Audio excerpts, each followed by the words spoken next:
In this presentation, we are looking at the far-right US Christian fundamentalists.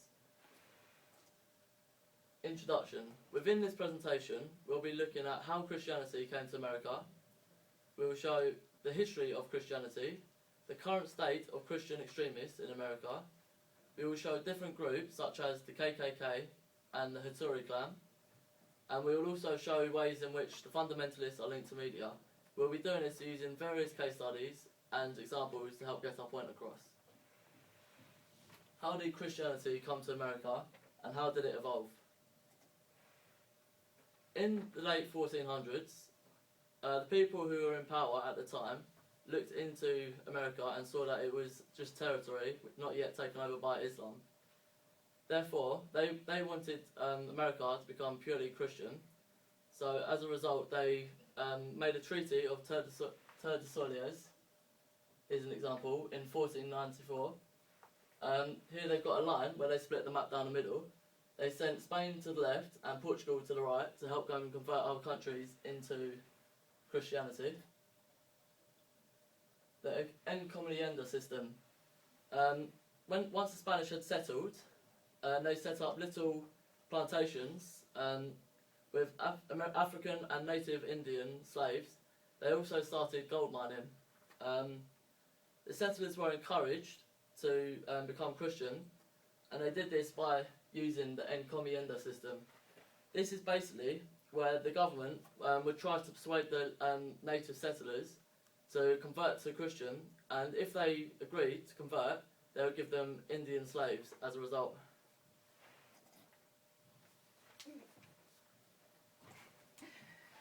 The Europeans thought this was okay, as Indian and Africans were considered subhuman, a group without law, God or religion. Christianity became a dividing line.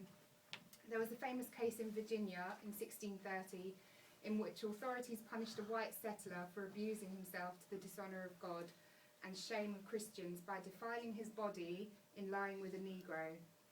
Although Christianity was challenged through the era of Enlightenment around the 1760s with physics and applied sciences, a compromise was created and religion was reborn through deism, a concept which suggested that science and religion could in theory work together and coexist.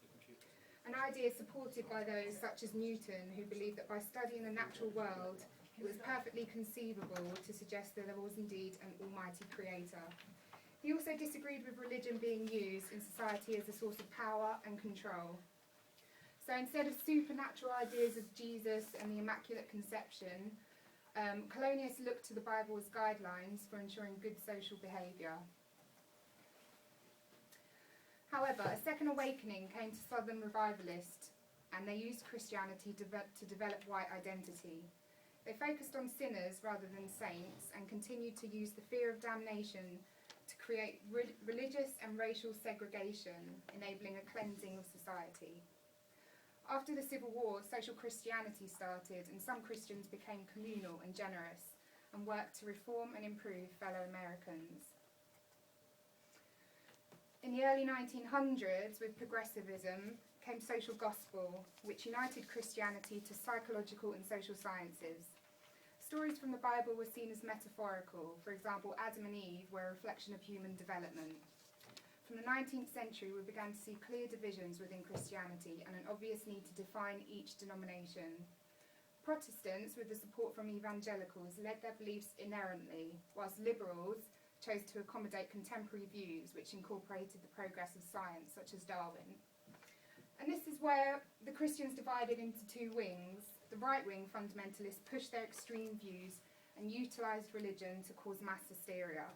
They backed their beliefs with alternative interpretations of biblical scriptures and pseudosciences. They were the forerunners of right-wing Christian extremists as we know them today.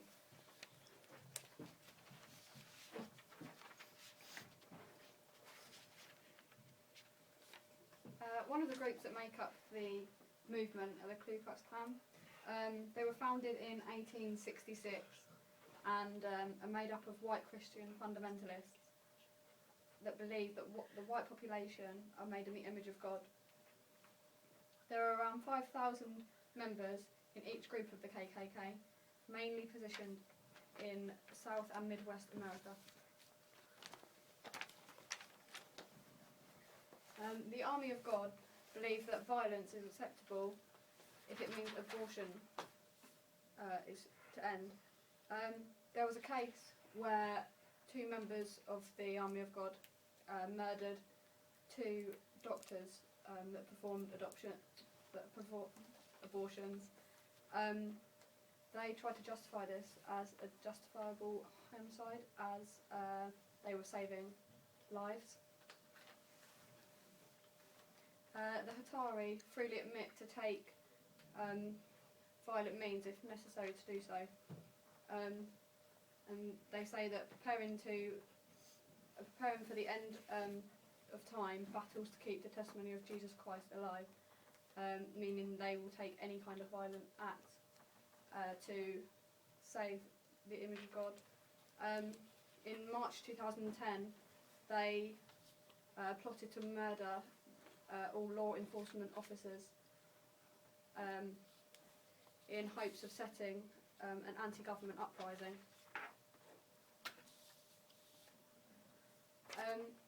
Different medias are used by the fundamentalists. Places like social networking sites such as Facebook and Twitter are used to recruit terrorists and spread their propaganda. Google and YouTube have been known to be used as communication between terrorists and the fundamentalists, and the UN did call on all countries to prevent all cyber terrorism. An example of one of the groups that make up the movement using media is the Army of God, who claimed responsibility for bombing of an abortion clinic and a gay bar in Atlanta. They did this through sending letters to the media.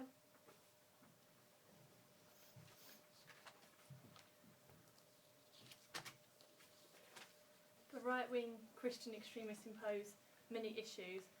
Firstly, religious rights pressure groups do not support personal choice. They engage in battles over issues such as pornography, abortion, homosexuality and sexual education.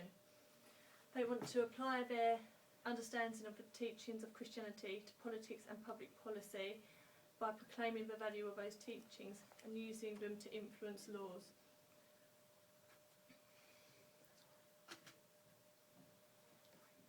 An issue they impose is that they use violence and impose it on society. They may feel threatened by the policies of their countries and may want to change the general social order by imposing their own ideas. They impose their own ideas by force. They feel that using violence helps them to achieve their goals. They want to challenge the fundamental structures of society, for example, the government. They use violence to attract attention and will also cause fear to citizens, which may influence them to change their beliefs. They can influence the laws and government's policies by protesting. They can also cause danger to society. For example, they use violent acts such as terrorism, prejudice and discrimination against homosexuality, and causing harm to individuals. The Christian extremists want a world conducted by the rules and virtues of Christianity. An example of a Christian extremist group is the KKK. They resort to violence to achieve their goal in challenging America into a Christian white nation. They did this by killing and discriminating against black people. It is one of the most widespread extremist groups in the USA. Television, newspaper articles, books and radio is all used to influence the rise of the Christian right. It is still a powerful tool today for the movement of the Christian right-wing extremists. It has allowed Christian audiences to connect to the larger American culture, and they use the media to help gather members of their group. Christian extremists are still about in today's society. As freedom of speech has become widespread, Christian extremists have been able to express their opinion more openly. The biggest focus at the moment is protesting against gay marriage and immigration to the USA. There are reasons why Christian extremists are still about today. factors such as unemployment, political and social conflicts and poverty are also examples.